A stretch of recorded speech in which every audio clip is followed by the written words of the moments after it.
Olá pessoal, tudo bem? Para quem não me conhece, sou Priscila de Souza, fisioterapeuta, mestre em promoção da saúde e responsável pelo canal Papo de Reabilitação.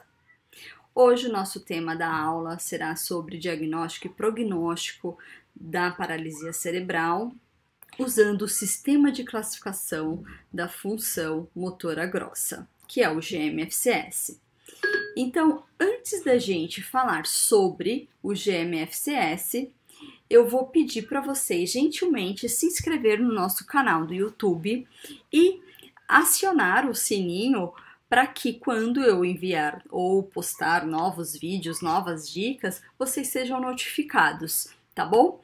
E antes de falar sobre a classificação, o sistema de classificação da função motora grossa, é importante a gente lembrar, né, o que é paralisia cerebral, foi falado na aula anterior, mas vale a pena aí dar uma pincelada. A paralisia cerebral refere-se a um grupo de distúrbios no desenvolvimento do controle motor e postural da criança. A lesão cerebral interfere na realização de atividades motoras e na qualidade do movimento. Então, sabendo disso, né, que essa lesão cerebral interfere nas atividades motoras e na qualidade do movimento da criança com paralisia cerebral, teve aí o objetivo de fazer um sistema de classificação para que norteasse até o processo do sistema de reabilitação, direcionasse a família quando a família precisa saber qual que é a evolução, como vai ser a evolução da criança, né? Então esse sistema nos ajuda bastante no processo de reabilitação desses pacientes com paralisia cerebral. Lembrando que a paralisia cerebral a lesão neurológica ela não é progressiva, tá? Mas mesmo não sendo progressiva, as alterações musculoesqueléticas podem ficar evidentes e piorarem com o tempo, tá bom? Isso já está dentro da classificação da paralisia cerebral. Muitas vezes essas crianças que não nascem com alteração musculoesquelética, pode-se desenvolver essas alterações a partir de 1 ano de idade, conforme a literatura científica, tá bom?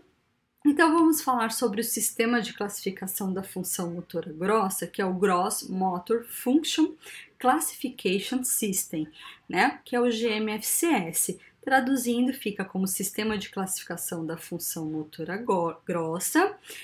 Esse sistema de classificação é um sistema que é baseado em 5 níveis que descreve a função motora grossa da criança na pessoa com paralisia cerebral, dando ênfase a algumas dimensões de algumas posturas, por exemplo, o sentar, o andar e a mobilidade, né? O GMFCS, ele é classificado, né? Ele é organizado através de níveis de 1 a 5. Quanto maior o nível, maior a dificuldade de mobilidade que a criança terá, tá?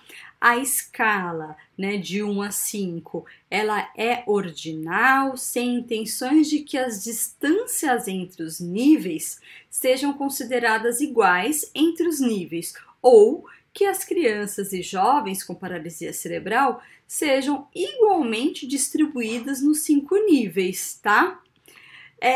Esta escala, né, esse sistema de classificação pode ser usado com qualquer tipo de criança que tenha qualquer outra patologia a não ser a paralisia cerebral? Não. O sistema de classificação da função motora grossa foi feita com o objetivo único de ser utilizada para crianças com paralisia cerebral. Então fizeram um estudo, fizeram uma avaliação e nortearam nessa amostra desse estudo com crianças com paralisia cerebral e com foco em mobilidade.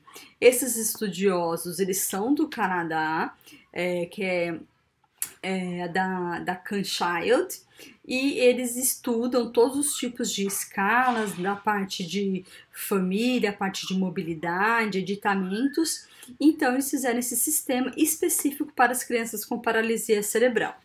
Então, o objetivo principal, né, do GMFCS é avaliar o prognóstico motor da criança, né? Como que essa criança vai se comportar ao longo dos anos, ao longo da vida, né? Qual que é a classificação dessa criança?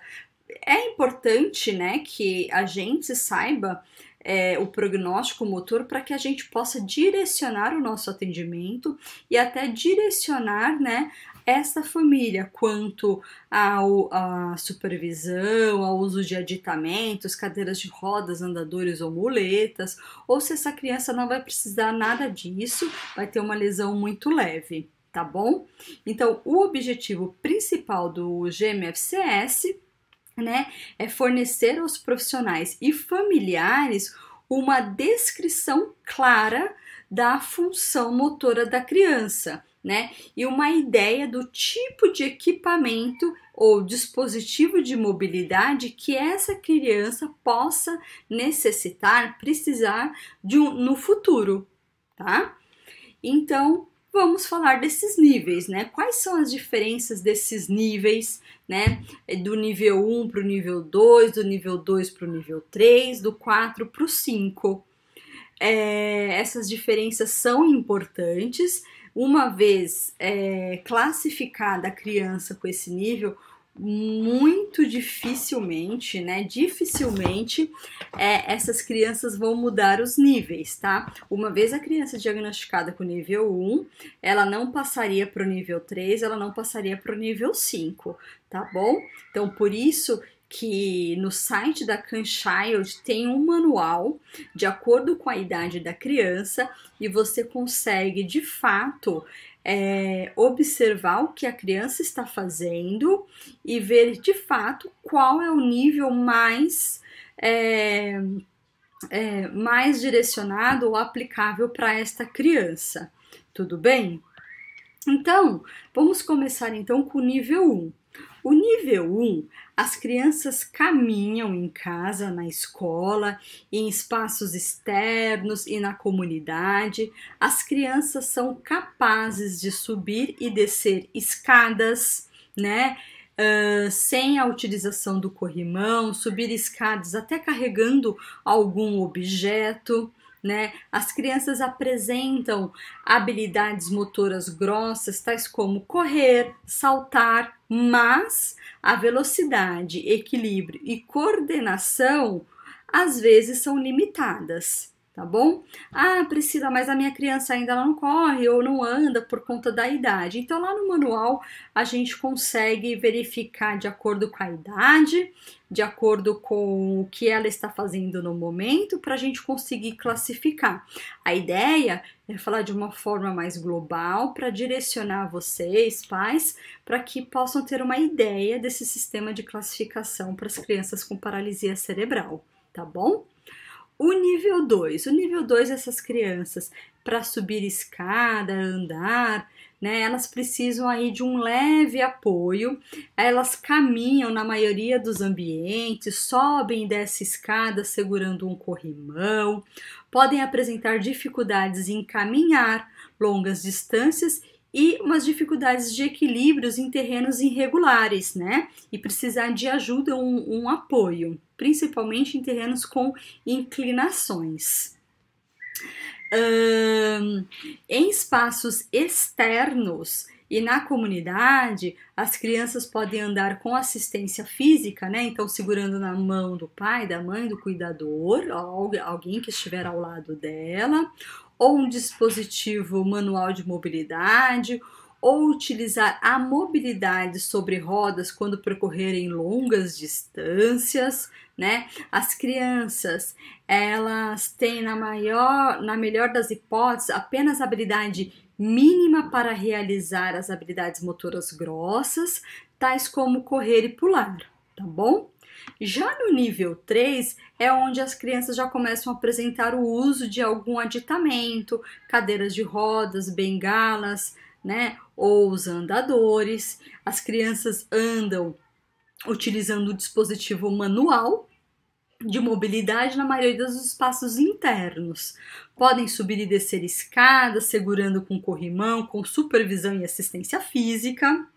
Quando move-se por longas distâncias, as crianças utilizam alguma forma de mobilidade sobre rodas, né? Então é importante ressaltar que quando essa criança no nível 3 necessita usar uma cadeira de rodas, ela usa a cadeira de rodas, mas ela consegue fazer uso da cadeira de rodas, ela não precisa da assistência, né, 100% de uma terceira pessoa, né, de uma segunda pessoa para que direcione a cadeira para ela. Ela consegue tocar a cadeira, ela consegue grande parte dessa mobilidade sozinho. Da mesma forma, usando uma bengala, ela consegue muito bem coordenar os passos usando a bengala, a muleta canadense, tá bom? Diferente do nível 4. O nível 4, essa criança já precisa de uma supervisão maior, de uma assistência. As crianças utilizam métodos de mobilidade que requer assistência física ou mobilidade motorizada na maioria dos ambientes, no caso de uma cadeira de rodas motorizada. Então a criança ela não consegue tocar a cadeira, ela não consegue direcionar a cadeira, a não ser se a cadeira for motorizada. Né? Ela tem uma leve coordenação para que ela faça esses ajustes num ambiente extremamente controlado. O andador, ela precisa de um andador que requer um suporte maior, que mantenha ela em pé, precise de supervisão. Geralmente essas crianças usam outros aditamentos como um parapódio para manter-se em pé, com rodinhas para que a gente possa direcionar melhor, né, essas crianças e melhorar a mobilidade dela. Então essas crianças elas não são tão independentes, na verdade elas não são independentes, elas sempre, na verdade, vai precisar de alguém para direcionar, para melhorar a mobilidade delas, né?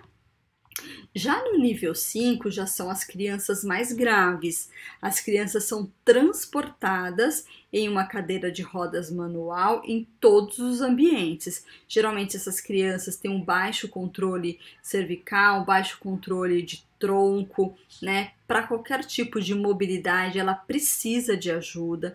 Então a independência dela é muito baixa. Ela precisa sempre de um cuidador, vai sempre precisar de alguém ali naquele momento que ela precise se movimentar, precisa de uma ajuda, tá? Então ela vai usar sempre a cadeira de rodas, ela precisa de ajuda para se posicionar na cadeira de rodas.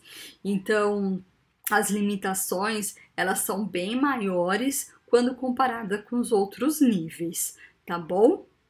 Agora é importante ressaltar que assim, no nível 1 e nível 2, a criança ela não vai usar cadeira de rodas? Não. No nível 1 e nível 2, ela não vai fazer uso de cadeira de rodas. A partir do momento que a mobilidade dessa criança ela é afetada do ponto de vista de locomoção, de andar em ambientes de um percurso um pouco mais longo e ela não ser capaz de realizar essa atividade e ela precisar usar a cadeira de rodas, então ela já é o nível 3, tá bom? O nível 1 e nível 2, eles não utilizam cadeiras de rodas, tá bom, pessoal? Então aqui foi uma aula assim de uma forma mais rápida, só para vocês terem noção do que é o sistema de classificação da função motora grossa, tá bom? Qualquer dúvida que vocês tiverem, por favor, entrem em contato, tá? E em breve teremos mais outras aulas abordando esses temas e outros temas. Eu espero que vocês aí tenham gostado desta aula e até a próxima aula, tá bom? Um grande abraço!